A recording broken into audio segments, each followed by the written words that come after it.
श्रुतिस्मृतिपुराण आलयं करुणालयं नमामि भगवत्पादं शङ्करं लोकशङ्करं शङ्करं शङ्कराचार्यं केशवं बादरायणं सूत्रभाष्यकृतौ वन्दे भगवन्तौ पुनः पुनः ईश्वरो गुरुरात्मेति मूर्तिभेदविभागिने व्योमवद्व्याप्तदेहाय दक्षिणामूर्तये नमः। सदाशिवसमारम्भां शङ्कराचार्यमध्यमाम् अस्मदाचार्यपर्यन्तां वन्दे परम्पराम्। ॐ सहना भवतु सहनौ भुनक्तु सह वीर्यङ्करवावहै तेजस्विनावधीतमस्तु मा विद्विषावहैः। ॐ शान्तिः शान्तिः शान्तिः।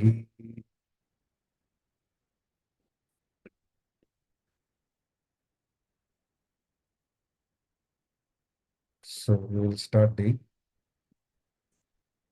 18th chapter today.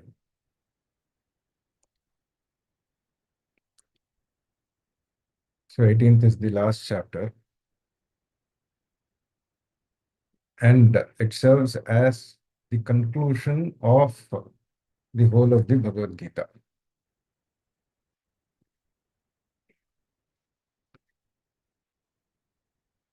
So generally in any text, so we have different portions. It is true of any book. So you have the introduction, and then you have the portion in between. So where you try to establish what you are trying to say, prove what you're trying to say, using various methods. And then finally you conclude. So like that, Gita also, the second chapter serves as the introduction. So the first chapter is the outburst of Arjuna. So the real teaching starts in the second chapter. So second chapter, 11th verse. So that is where the real teaching starts. So that is supposed to be the introduction. So we have a verse. Upakramopasamharo abhyasa apurvata phalam arthavadopapattischa lingam tatparya nirnaya. So these are the six portions of every book. Upakrama, introduction. Upasamhara, the conclusion. So they are mandatory. And abhyasa. So in a book or in a teaching situation, always you need to repeat sometimes for emphasis. So abhyasa,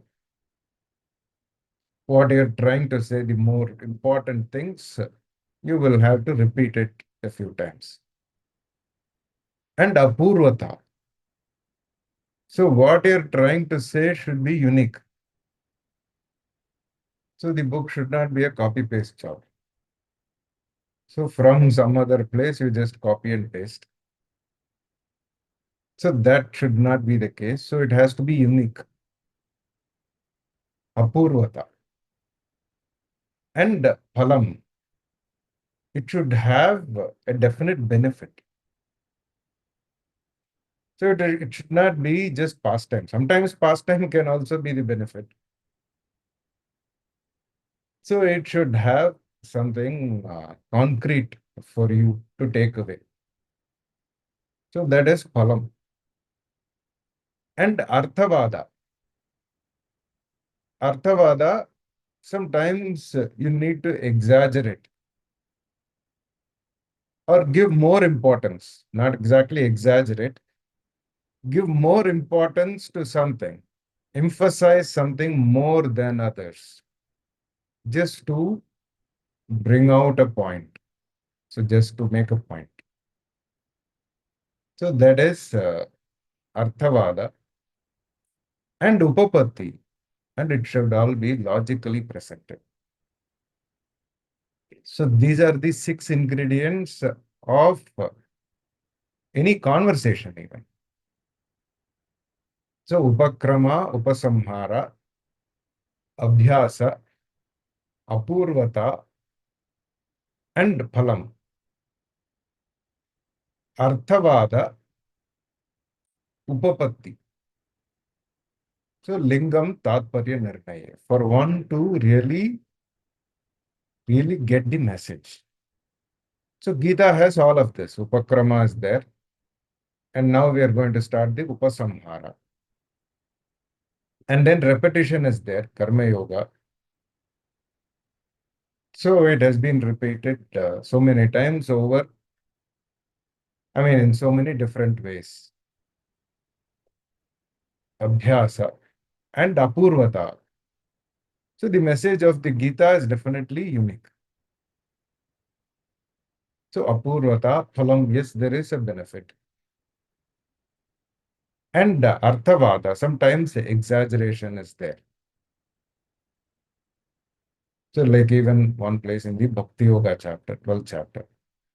So there is emphasis, excessive, a little more importance given in one place. So arthavada and upapatti, yes, it is logically presented. So now we are going to start the upasamhara, the conclusion.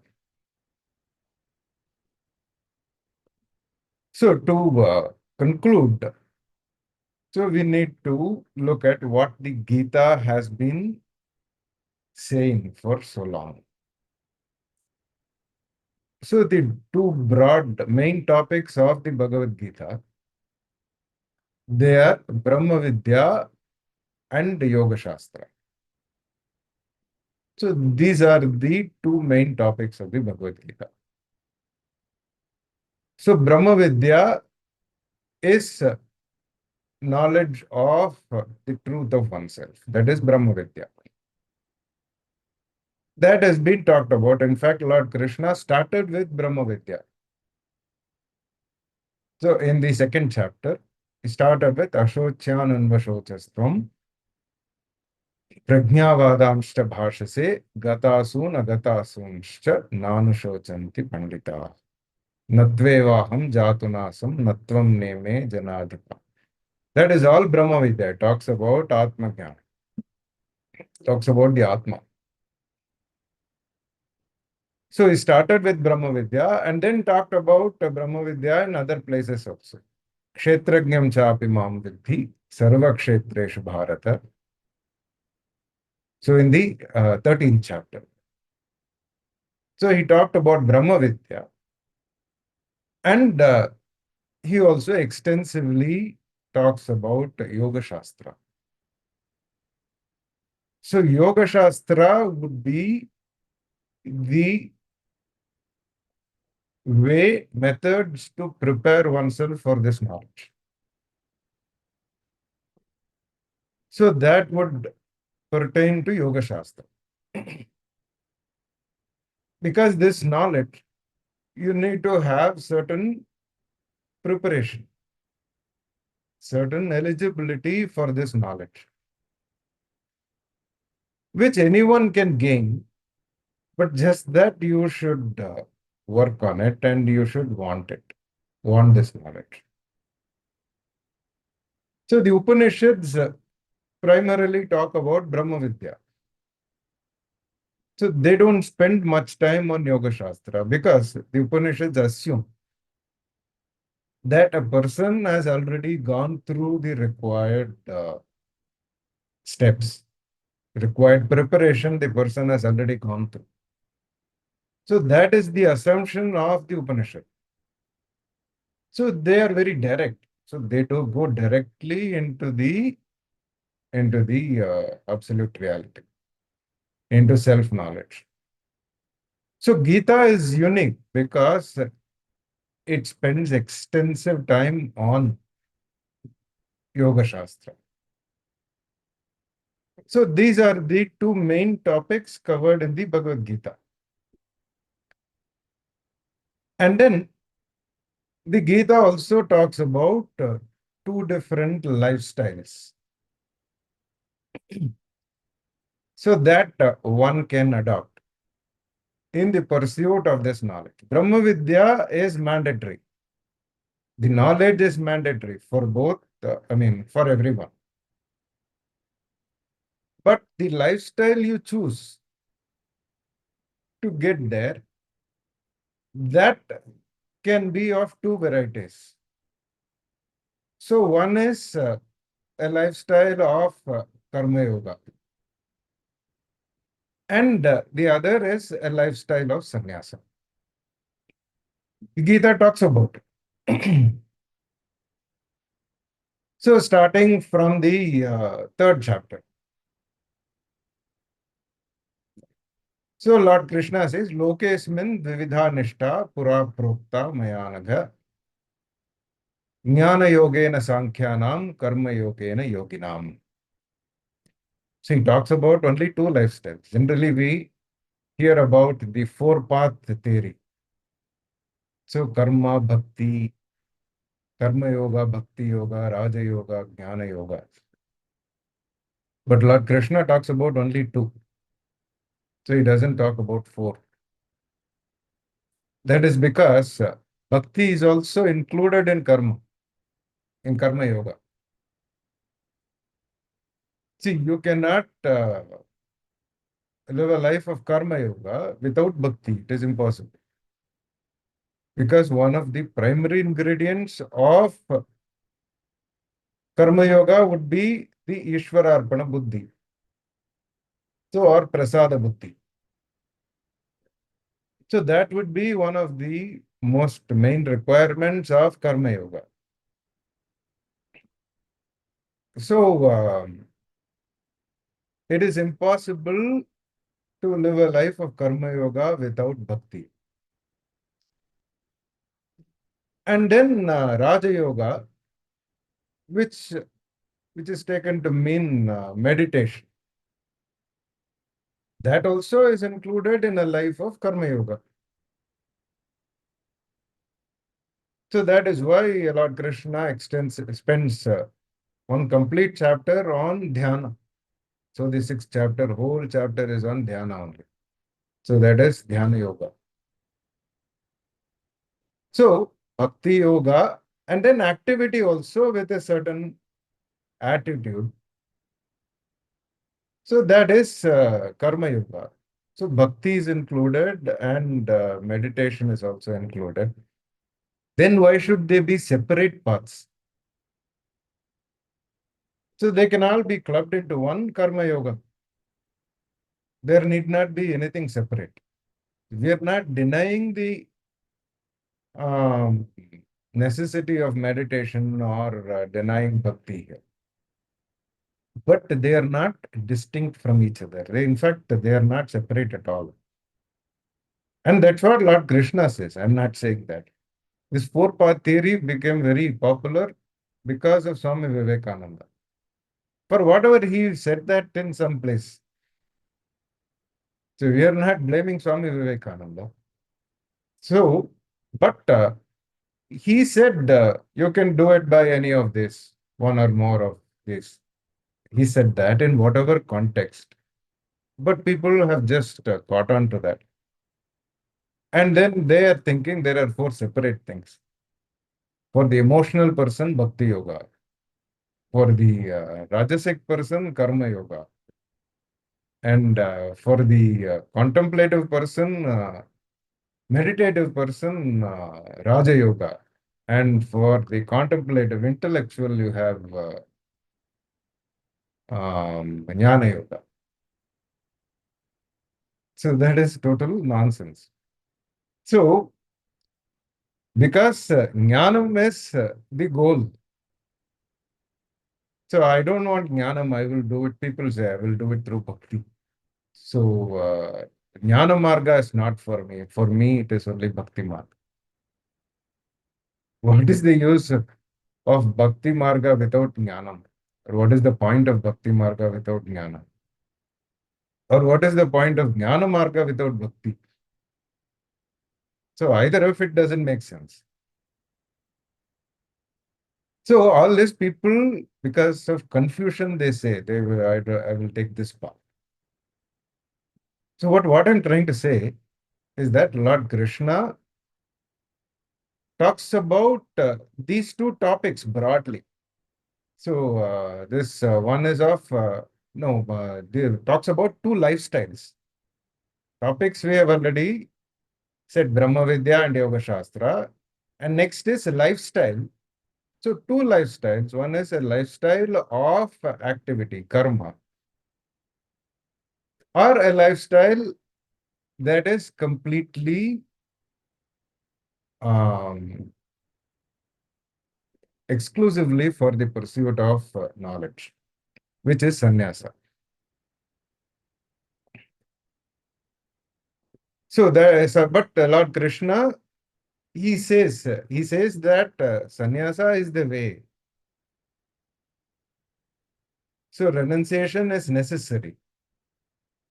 But he also says sannyasastu mahabhago dukkham aptum ayogataha. Yoga yukto munir brahma nachirenati gacchati. So sannyasa is not so simple. You don't get there so easily. Even though eventually that is the goal.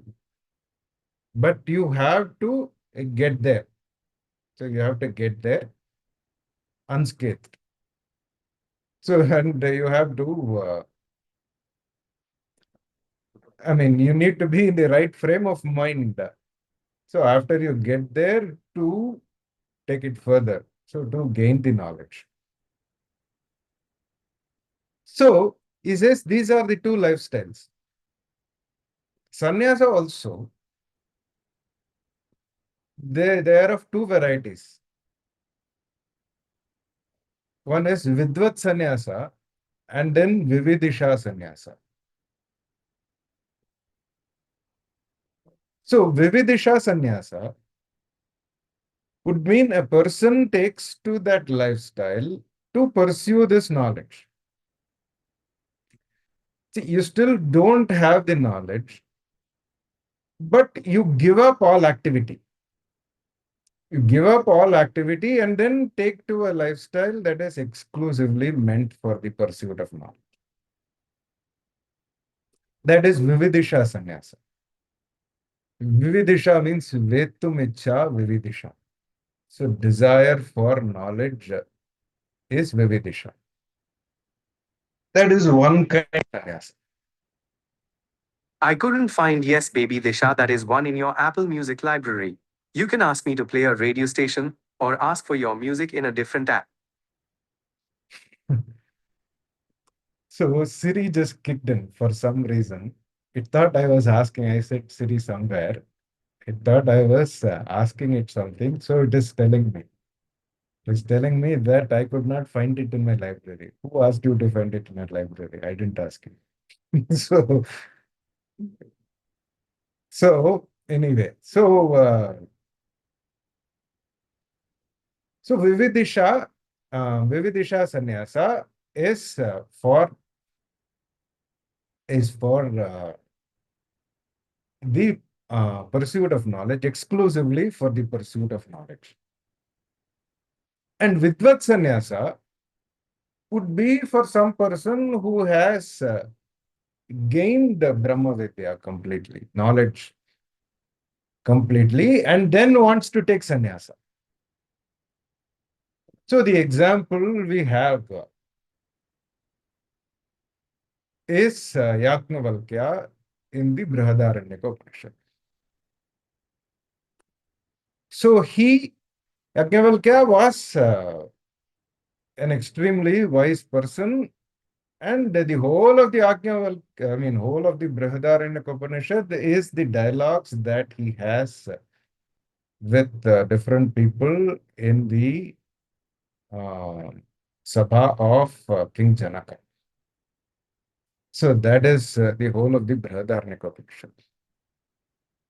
And then he talks about purely Brahma Vidya, but he had not taken sannyasa.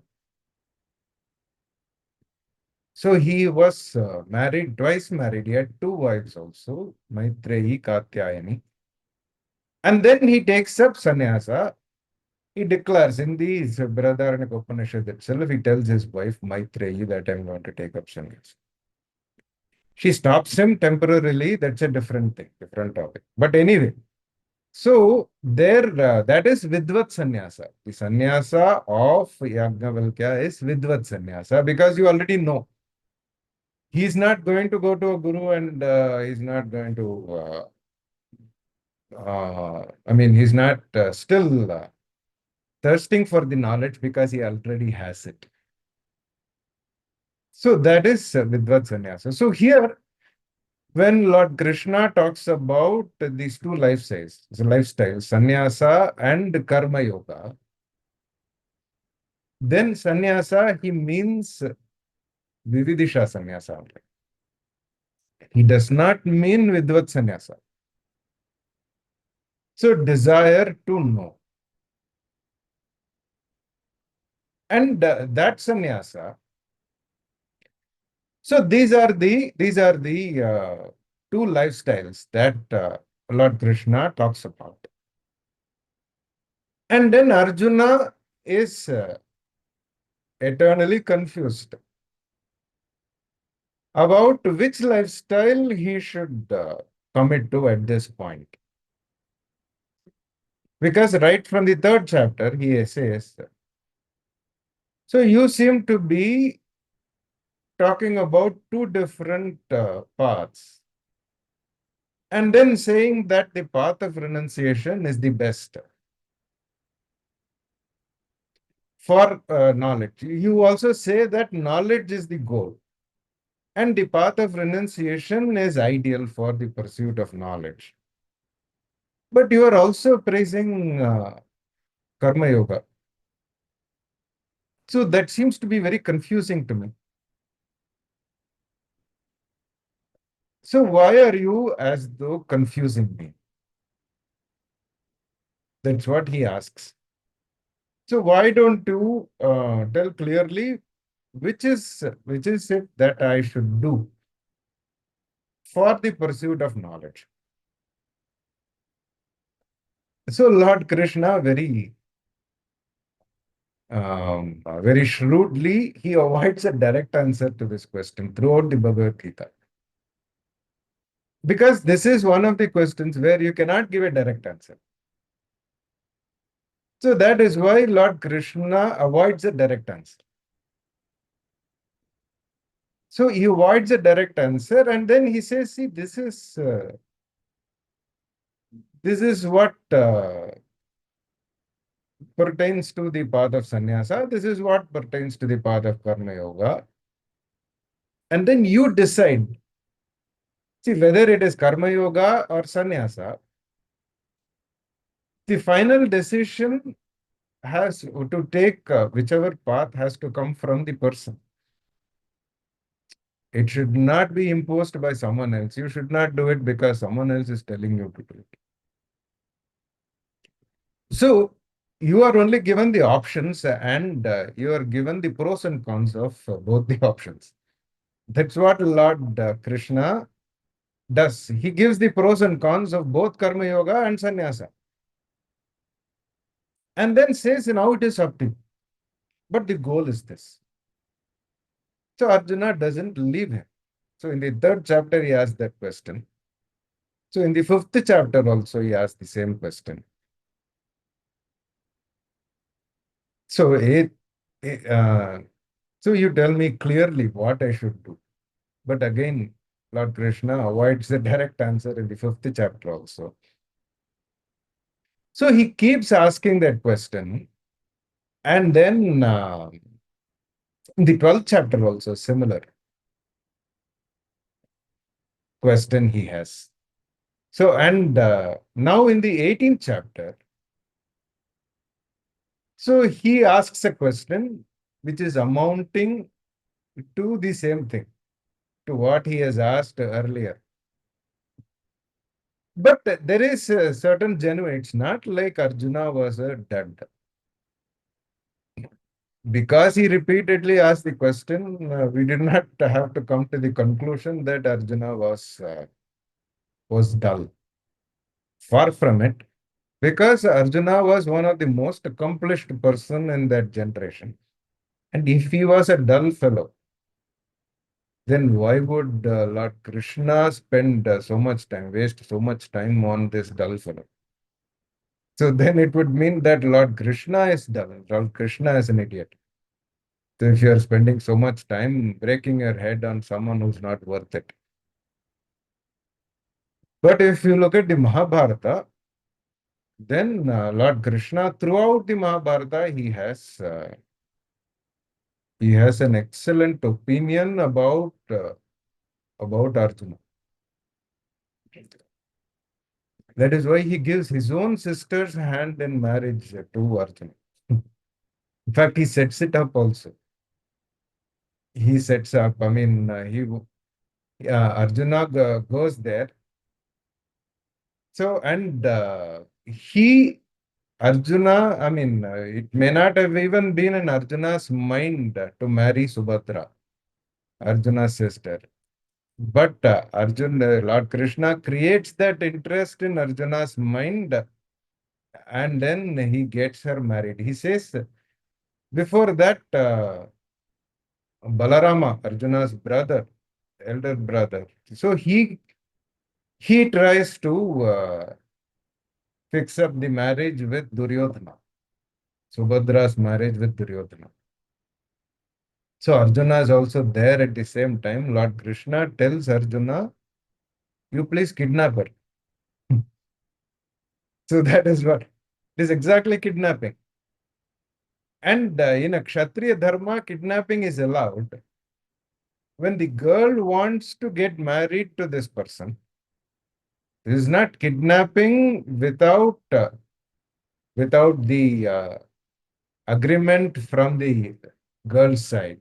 So the girl wants to get married, but the family is forcing her to get married to someone else. Then the Kshatriya dharma was the boy, if he wants to get married to her, he has the right to kidnap her. So that was Kshatriya dharma. So Lord Krishna says, you please kidnap her. And then he goes and tells Subhadra, you go to this temple. Subhadra tells him that I'm not even planning to go to that temple now. Then he tells her that if you want to get married to Arjuna, you go to the temple. He will kidnap you from there. If you want to get married to Duryodhana, I don't have a problem. You please get married to Duryodhana. So that is the kind of manipulation that Lord Krishna does to get Subhadra married to Arjuna. So if Arjuna was a dull fellow, why would Lord Krishna do all of that? And throughout the Bhagavad Gita, they were like the closest, very closely connected. So that is why Lord Krishna is also teaching the Bhagavad Gita, because there were so many other eligible people. Bhishma was there, Drona was there, so many other people, even Yudhishthira was there. He did not teach anyone. So Arjuna definitely was not dull. But he keeps asking this question. He was one of the most accomplished people of that generation, of that era, of multiple eras maybe. So, but he keeps asking that question. And here also, he again asks the same question differently. But still, there is also a reason. I mean, it is not exactly a repetition, but it is a valid question nevertheless. So we will look at the question with this background. And then Lord Krishna, he gives the answer. He talks about sannyasa. He talks about the question he asks is, what is the difference between sannyasa and tyaga? So that is the question he asks. And then Krishna gives him an elaborate answer. So this is a big chapter. So up to verse number 66 is the teaching of the Bhagavad Gita. So up to Sarva Dharman Parityajya Mamekam Sharanam Vraja Aham Tva Sarva Papebhyaha Mokshayishyami Ma Shuchaha. Up to that is the Bhagavad Gita. The Bhagavad Gita ends with that. And after that, some 12 verses or so are there.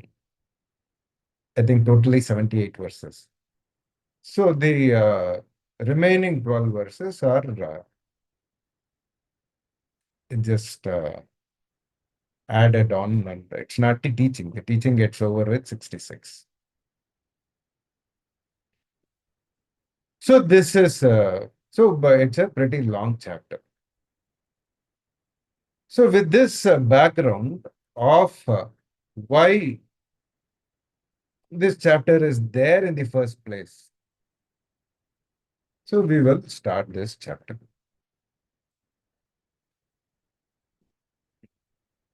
So we'll read the first verse. Arjuna Uvacha Sannyasasya Mahabaho Tattvamichhami Veditum Tyagasya cha Hrishikesha Prithakkeshi Nishudana. So he says Sannyasasya Mahabaho. He Mahabaho. Sannyasasya Tattvam Veditum Ichhami. So I want to know the real meaning of the word sannyasa. Of what is real meaning of sannyasa. Tattvam Ichhami Vedita. And then he says Tyaga also. I want to know the real meaning.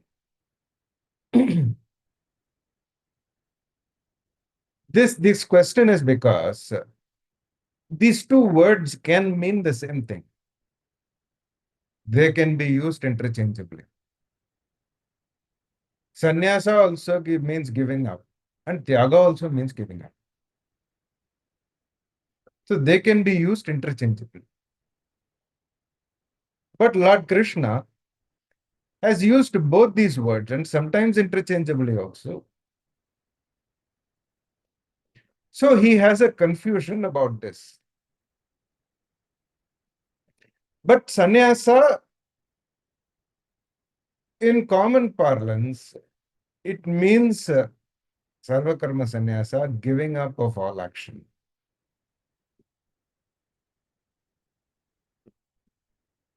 And tyaga also can be giving up of all action.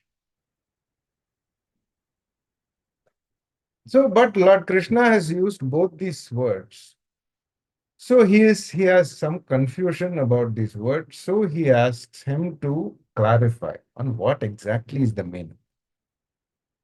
The reason is sannyasa Lord Krishna generally uses in the Bhagavad Gita in the sense of giving up activity as a lifestyle. Even though tyaga could also mean giving up as a lifestyle, but tyaga he uses largely in the context of karma phala tyaga. So karma phala tyaga would pertain to karma yoga or someone who is in a life of activity. So you do activity and then you offer the results of your activity to Ishvara. So that would be Ishwararpana Buddhi. So there are various places. There are various places in the Bhagavad Gita. So like sannyasa, for sannyasa,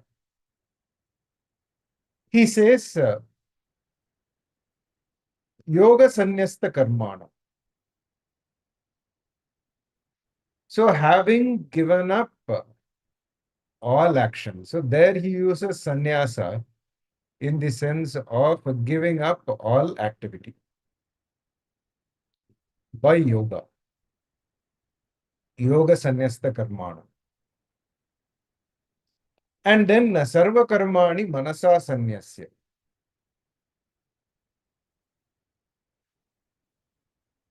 So there he uses the word sannyasa in the sense of sarvakarma sannyasa, born of knowledge. And then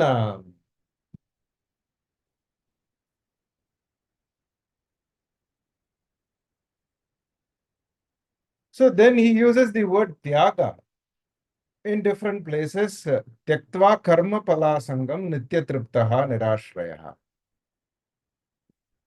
So having given up the pressure to get the results of one's activity, desperation for getting the results of activity, having given up that pressure, tyaktva karma phala asangam, nitya triptaha nirashrayah. So there, tyaktva, it is from tyaga. So tyaga has become tyaj, becomes tyaga, and tyaj also becomes tyaktva. So it is from the same root. So there he uses tyaga in the sense of karma phala tyaga. And then various other places where sannyasa is used. So there are various references where sannyasa is used in the sense of giving up activity or vividisha sannyasa, as I said.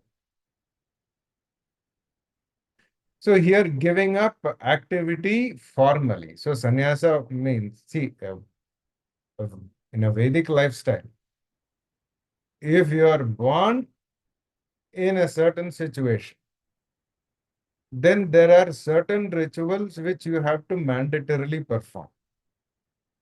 Depending on your varna ashrama, so you have to perform ritual. So everyone has to perform some karma or the other. And you don't have any choice. If you do not want to do it, then you have to take sannyasa formal. You cannot say, I will remain a non-sannyasi, but I will not do karma. That is not permitted at all. Because everyone is supposed to adhere to their varna and ashrama karma. So here, so sannyasa means you are doing a ritual for the sake of knowledge, and then formally giving up all all karma. So you are declaring that from now I'm not a competitor in the society. So I'm not in the job market. So I'm out of this madness. So I'm purely going to dedicate all my time for the pursuit of this knowledge. So that would be sannyasa. So here, because Arjuna asked, Lord Krishna also has talked about both of this. So and it looks a little confusing. So tyaga is used more in association with Yoga Shastra.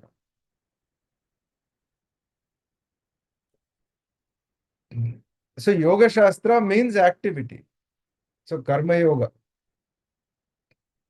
So you use karma for preparing yourself, for purifying yourself.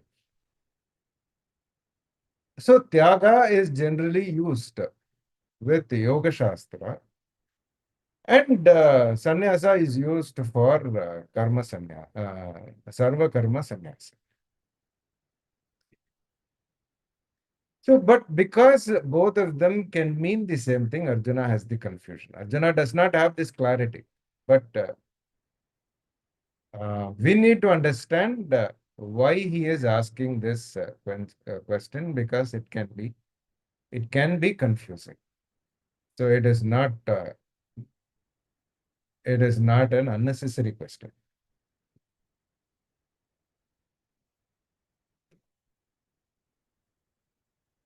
And then he says, Sannyasasya Mahabaho. He addresses him as He Mahabaho.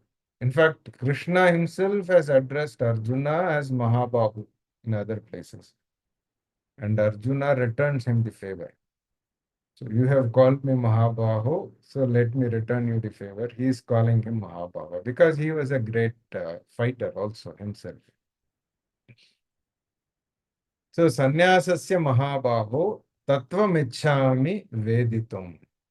So I want to know the real meaning of the word sannyasa.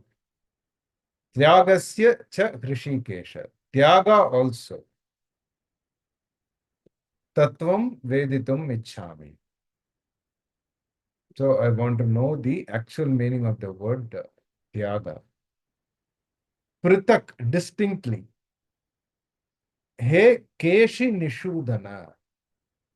So Keshi Nishudana means slayer of some asura. Asura in the form of some animal. So he had killed him, I believe, in the form of a horse. So Lord Krishna has killed him. So he is called a Keshi Nishudana.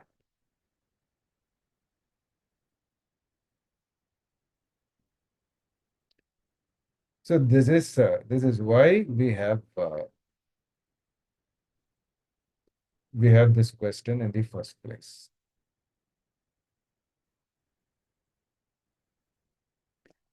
So then we will go into Lord Krishna's answer. So I hope so far it is clear. So this is why the conclusion, the whole chapter, this becomes very significant because Lord Krishna is going to summarize everything from everywhere. He is going to talk about sannyasa, tyaga. He's going to talk about Brahmana, Kshatriya, Vaishya, Shudra. Because Karma Yoga is possible by anyone. Everyone has karma, and then they have to do it as yoga. So that is why he's going to talk about all these varnas, Brahmana, Kshatriya. In fact, it is like an extract from the other portions of the Mahabharata. So there is one section called the Moksha Dharma Parva of the Mahabharata. So that is pertaining to the dialogue between Bhishma and the Pandavas. So Yudhishthira asks Bhishma a lot of questions. So there he talks about the duties of a Brahmana. Not just a few verses, hundreds of verses. So duties of a Brahmana, Kshatriya, Vaishya, Shudra. So there he goes on and on and on and on and on and on. So this is like an extract, a crux of what is talked about there. If you want an elaborate description, you have to go to that section and then you have to read.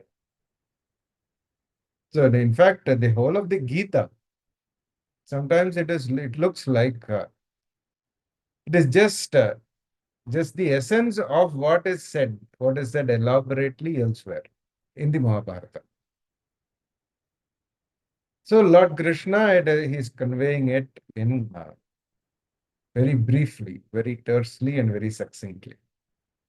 So that is what, if you want to know the implications, then you will have to refer to the other sections of the Mahabharata. So reading the Mahabharata itself, it is going to take years. So if you spend full time, it's going to take a lot of time. This is where I think AI can come really useful. So we could use it, but it has to be used. It has to be used. I mean, with a lot of understanding. So AI can be helpful because it can give you, and then you can go into the detail if you always want. So, but anyway, so here this is So he starts giving the answer in the second verse. So he talks about the four Brahmana, Kshatriya, Vaishya, Shudra, and he talks about the gunas also, so which was talked about in the 14th chapter. So he again summarizes them. So he talks about karma. So all of that he talks about in this chapter. So very nice chapter. So verse number 2. Shri Bhagavan Vacha Kamyanam Karmanam Nyasam Sanyasam Kavayo Viduhu Sarvakarma Phalatyagam Rapastyagam Vichakshanaha. So Shri Bhagavan Vacha Kamyanam Karmanam Nyasam Sanyasam Kavayo Viduhu Sarvakarma Phalatyagam Prahustyagam Vichakshana. So giving up of Kamya Karma. So karma that is meant for fulfilling particular desires. So that is Kamya Karma. So traditionally we divide karma into 5 varieties. So Nitya Karma, Naimittika Karma, and then Kamya Karma, Nishiddha Karma or Pratishedha Karma, and Prayaschitta Karma. So these are the 5 kinds of karma. So Nitya, Naimittika, Kamya, Nishiddha, avoided, to be avoided, and then Prayaschitta Karma. So these are the 5 kinds of karma. So Nitya Karma would be the activities that you perform every day on a daily basis. So it is only religious activity. So it is not talking about taking bath, etc. So or checking your WhatsApp messages. So that is not that is it is mainly religious activity. So that you are mandatorily enjoined. So you're mandatorily supposed to do. So like Sandhya Vandana karma or Agnihotra karma. So they are all Nitya karma. There is no choice. Get up in the morning, sit and do that karma. And then Naimittika karma, which is done on particular days, certain specific days.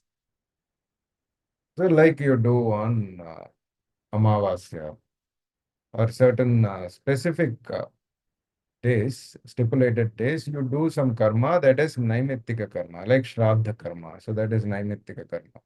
So once a year you do. And third is Kamya karma.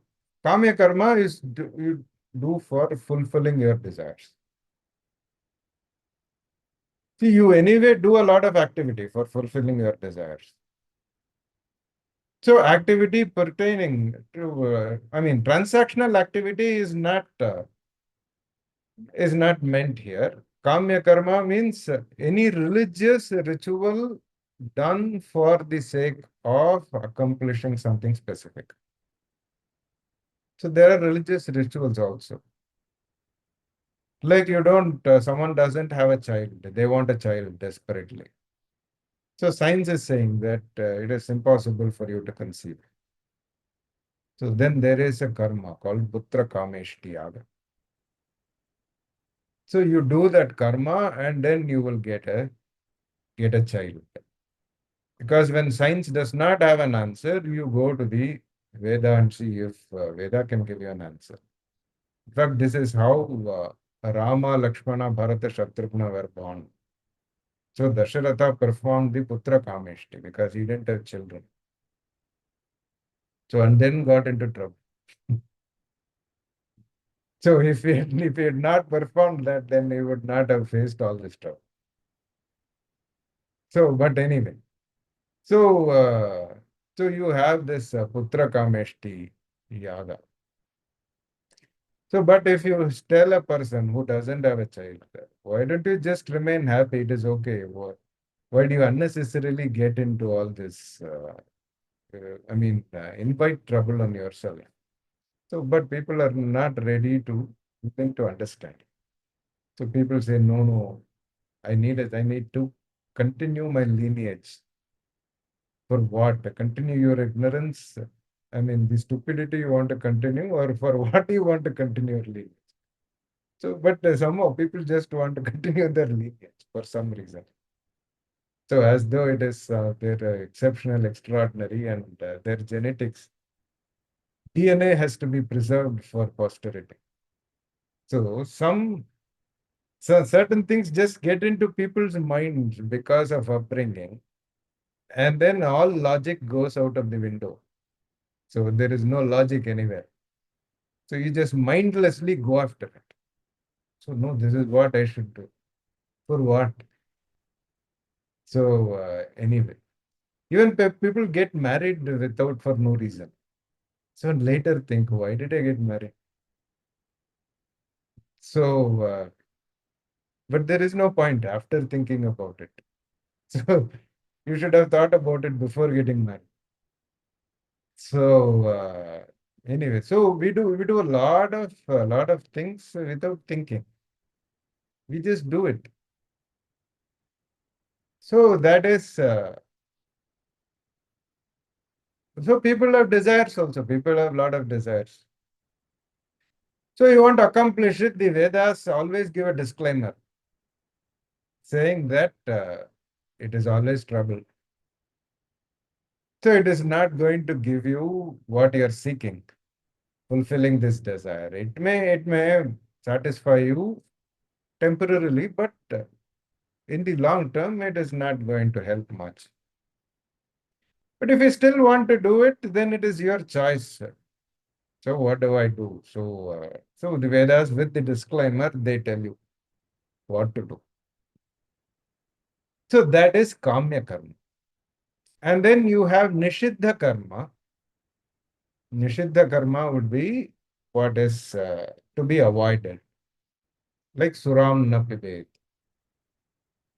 So do not drink alcohol, intoxicating substances. And himsam na kuryat. So don't hurt anyone. So these are all to be avoided, not to be done actually. So these are to be avoided. And so that is Nishiddha karma. And then you have Prayaschitta karma also.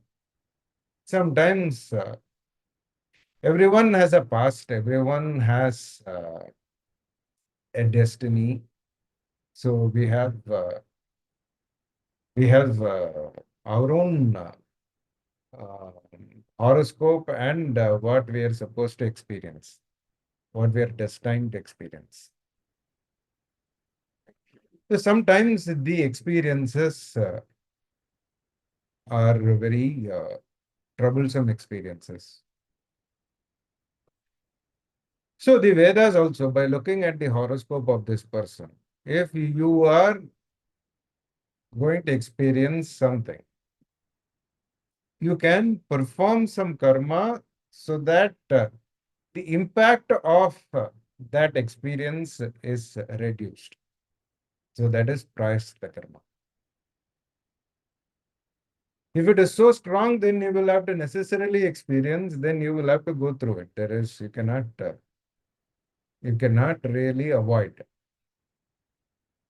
Like when you say that no, not let's not get into that at this point. So so to reduce the impact of some experiences, of some karma phala that is there in my account, you do prayaschitta karma. So these are the 5 kinds of karma: nitya, naimittika, kamya, Pratishedha or Nishiddha, both are same. And then Prayaschitta karma. So here Lord Krishna says, Kamyanam karmanam nyasam sannyasam kavayo vidu. So giving up kamya karma, all activities to accomplish uh, my cravings or my desires. So the first thing to do in a karma yogi's life is avoid kamya karma. But you do nitya and naimittika karma also. So nitya naimittika karma, they also give result. So it is not that they don't give result. So they also contribute towards a life after death. So Chitta Shuddhi or life after death, they contribute towards that. Because every karma has to necessarily produce some result. So here he says, Kamyanam karmanam nyasam sannyasam kavayo vidhi. So giving up kamya karma, which would mean taking up, giving up all activity. Because if you are doing nitya naimittika, then kamya is inevitable also. Some kamya will always be there. If you don't want, at least your spouse will want. So you will have to do it. So some kamya is unavoidable. So when you give up all kamya karma, then it would mean sarva karma sannyasa. So that is called sannyasa. Kavayaha vitu. So kavi means someone who knows. So the wise person. So and viduhu. So they know, the wise person know that giving up kamya karma is sannyasa. And then next line, sarva karma phalatyagam prahustyagam vichakshana. So vichakshanaha sarva karma phalatyagam tyagam iti prahu. So giving up the result of activity or doing it with Ishvara Arpana Buddhi. Doing some activity, Nitya Nainatika karma. And also giving up kamya karma, at least slowly. Because eventually it has to be given up. So it cannot be, you cannot have the cake and also eat it. I will do a lot of kamya karma, but still I want chitta shuddhi, it won't happen. So first at least give up kamya karma and then later slowly give up the other two, other four, nitya, naimittika and prayaschitta. So prayaschitta is an option anyway. So that is called tyaga. So sarva karma phala tyagam is generally called as tyaga. So this is the distinction, he says. Sannyasa would be giving up karma.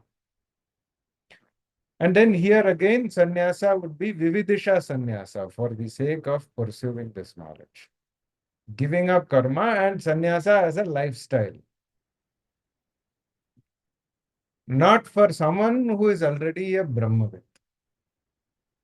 So that sannyasa is not. There is sannyasa for that also. That sannyasa is not talked about.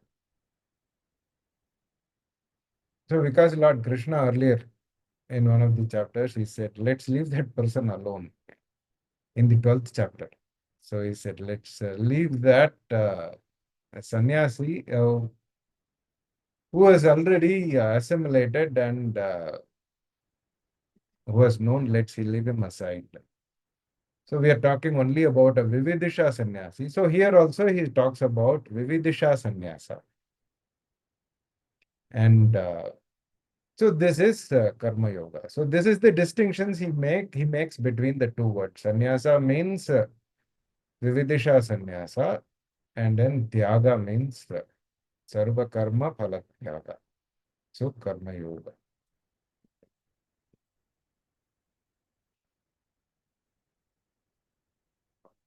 So